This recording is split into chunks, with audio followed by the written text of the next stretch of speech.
Bonjour, nous allons parler de la mise au point de vos programmes et je suppose que vous êtes un utilisateur plutôt débutant et que vous utilisez Arduino ou Energia. Les professionnels utilisent des outils beaucoup plus complexes qui incluent des dévermineurs. Ils se popularisent et on en verra un dans la prochaine séquence. Ce qu'il faut de toute façon, c'est savoir structurer les programmes, comprendre les messages d'erreur, imaginer des solutions pour observer le programme et ne pas trop perturber son exécution en temps réel dans certaines applications. Votre programme a une structure schématisée ici.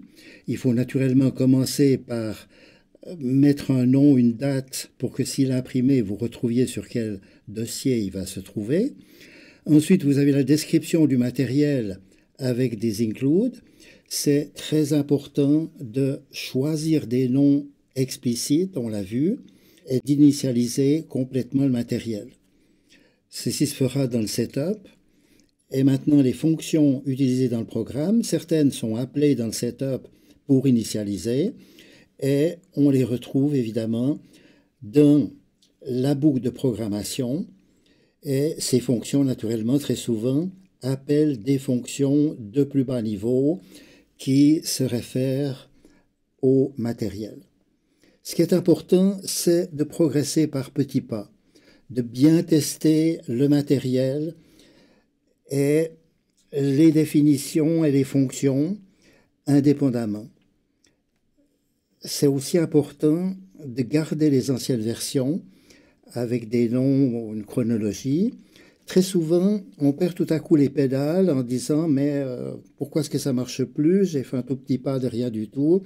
Est-ce que c'est le matériel qui s'est dégradé ?» Donc là, c'est très utile de pouvoir remonter, prendre une version précédente, retester des routines de base du matériel et reprendre confiance progressivement pour trouver l'erreur dans la dernière version. Les erreurs de compilation, c'est souvent assez surprenant.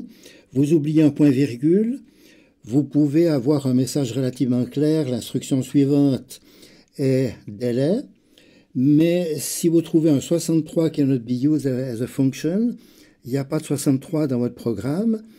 Et ce qu'il faut remarquer, c'est qu'il y a par contre un mot binaire dont la valeur est 63 où le point-virgule a été oublié à la fin, et voilà comment a réagi le compilateur. Une virgule oubliée peut effectivement, on peut comprendre qu'il manquait des arguments, mais on se pose vraiment la question quand tout à coup il y a des destructeurs qui ne sont pas apparus dans votre programme. Les typos, le plus fréquemment, c'est les erreurs de minuscules, majuscules, qui font que le symbole n'est pas déclaré. Toutes les fois que vous avez un symbole qui n'est pas reconnu par le compilateur, eh bien, il va vous sortir ce message. Bien, le plus grave, c'est quand vous avez des erreurs qui n'ont pas été reconnues par le compilateur. La plus fréquente, c'est quand vous écrivez une condition, c'est d'oublier le double signe égal. Pour le compilateur, ceci est une expression qui a une valeur, ça a la valeur 0. Donc le if sera toujours faux ici, quelle que soit la valeur de a. Évidemment que ça risque de faire dévier votre programme. Ensuite, quand vous écrivez une valeur comme 78, vous avez fortement tendance à vous dire que c'est un nombre décimal et puis oublier de marquer le 0x devant, qui va évidemment pas du tout donner la même valeur numérique. Les parenthèses manquantes, c'est clair que si vous écrivez a plus 1 décalé de 2, est-ce que c'est a plus 1, prenons l'exemple où a vaut 3, eh bien ça ferait 4 décalé de 2, ça ferait 16. 4, 8, 16. Alors que si vous mettez la parenthèse différemment, a plus 1 décalé de 2, 1 décalé de 2, ça fait 4. On avait décidé que c'était 3. Ici, vous aurez la valeur 7. Alors, ce que fait le compilateur, par défaut, il a des règles de priorité. Le plus simple, eh bien, c'est de respecter la bonne solution, et puis vous pouvez vérifier avec un petit programme de test ce qu'il fait. Un peu plus délicat des fois, c'est les types incorrects. Il y a des conversions de types que l'on ne vous a pas expliquées. Il y a le volatile qu'on a mentionné, il y a le statique qu'on a mal expliqué. Donc là, il y a en fait tout un niveau du langage C qu'un professionnel a besoin et puis que l'on a partiellement pas eu le temps de bien expliquer. Maintenant, votre compilation est correcte. Électriquement, vous pouvez avoir des problèmes sur les pattes d'entrée-sortie. Vous devez avoir des 0 qui sont inférieurs à 1 volt, des 1 qui sont supérieurs à 3 volts. Il peut arriver que vous ayez un mauvais niveau parce que vous avez trop demandé de courant sur une sortie. Et si vous demandez courant, la tension va naturellement monter. Si c'est un court-circuit, là c'est clair que c'est catastrophique. Un état flottant peut prendre toutes les valeurs entre 0 et 5 volts. Vous vous souvenez, si vous touchez avec le doigt, eh bien, ça va prendre la tension du doigt. Heureusement, avec des diodes de protection qui fait que si vous êtes légèrement électrostatique, ça restera dans le domaine de 0 à 5 volts. Les signaux peuvent être pulsés. Là, c'est plus difficile de les observer avec un voltmètre, mais avec un crayon logique, une logic probe, qui vous offre la possibilité d'avoir une diode rouge, une diode verte pour montrer les signaux logiques, et une logique qui va convertir les impulsions brèves en impulsions plus longues visibles sur ces diodes. Vous avez un bon moyen d'observation des signaux. L'idéal, évidemment, c'est l'oscilloscope qui vous montrera à la fois les niveaux analogiques et les impulsions. Vous avez l'impression que vous avez un comportement critique dans votre système. La règle que j'applique, c'est de modifier la tension. Si effectivement, dû à des mauvais niveaux, dû à différentes conditions, à des retards par exemple, le comportement ne semble pas être parfaitement répétitif ou pas identique d'une copie du programme dans un autre système, vous modifiez la tension et tous les circuits doivent être très tolérants à la tension actuellement. Ça doit fonctionner, si c'est garanti 5 volts, ça doit en tout cas fonctionner de 4 à 5 volts et demi.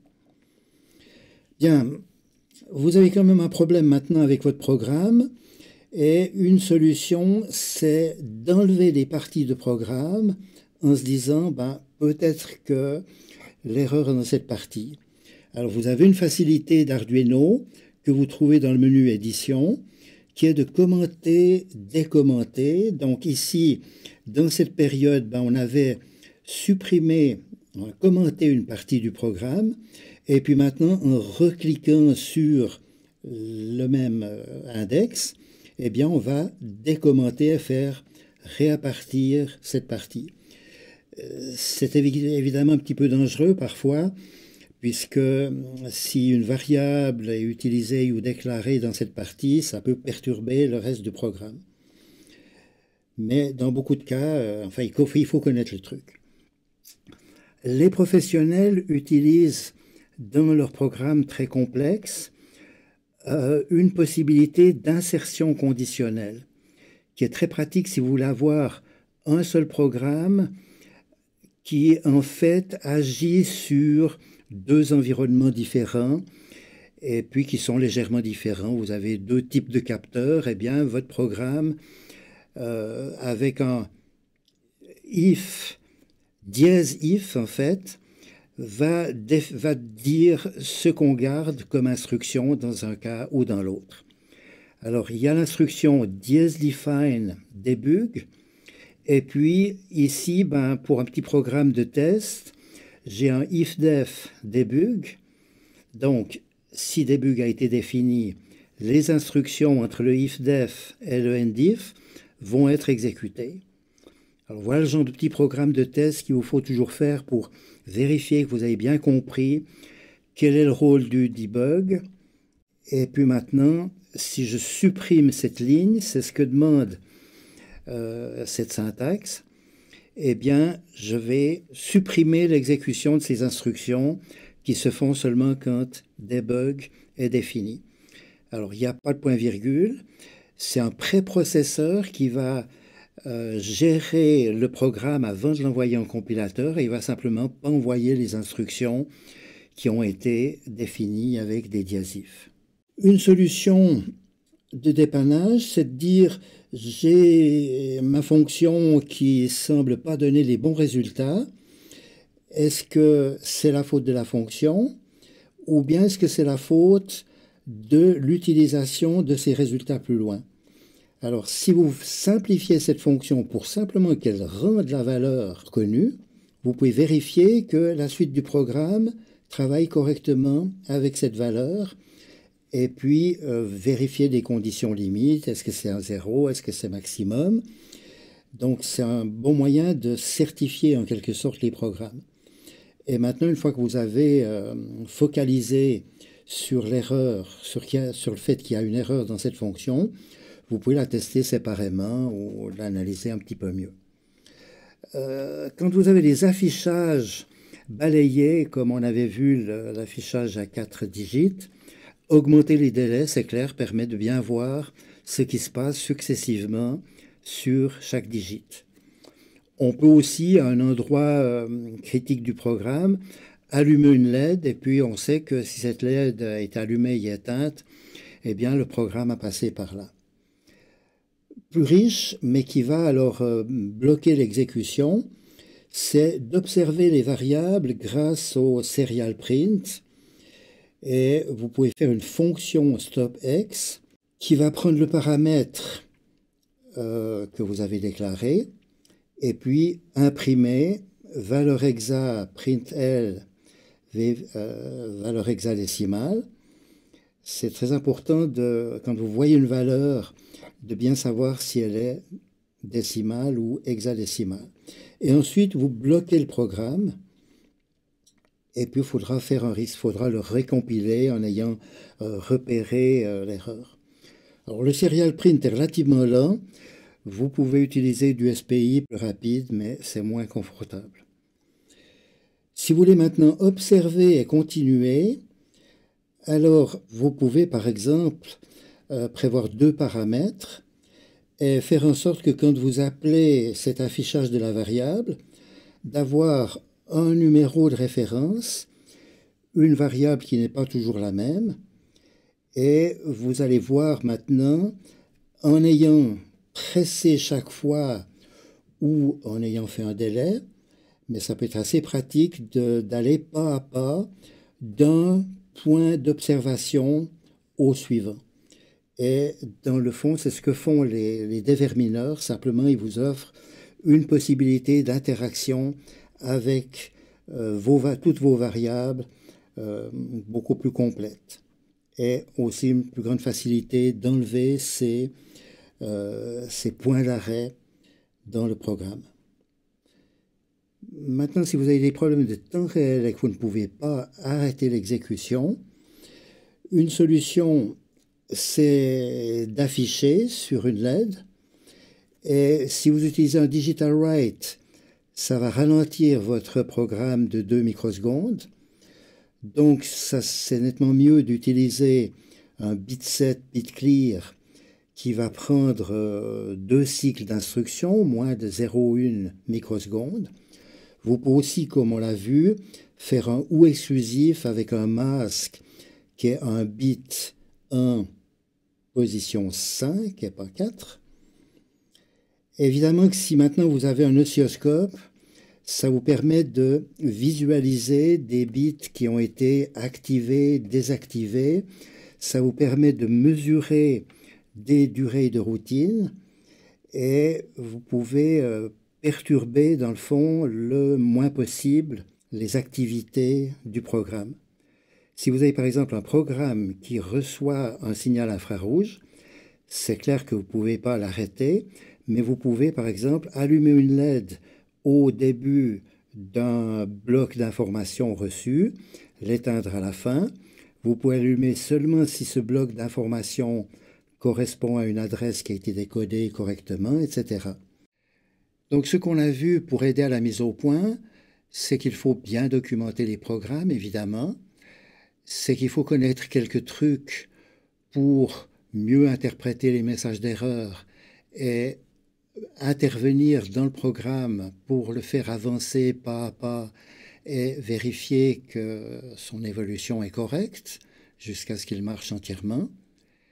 Et puis maintenant, la grande question, c'est de savoir est-ce que ça vaut la peine d'utiliser un dévermineur.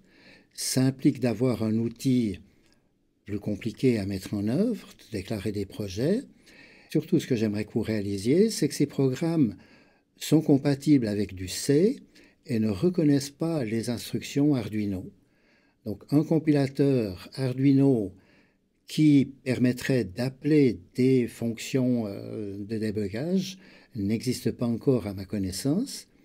Et si maintenant vous évoluez une fois vers un outil plus performant, ce qui certainement arrivera, eh bien, vous avez tout avantage dès maintenant à éviter dans le programme principal d'utiliser des facilités Arduino que par contre rendent service au niveau des définitions, déclarations, où là, la transformation du programme sera beaucoup plus localisée et facile à faire.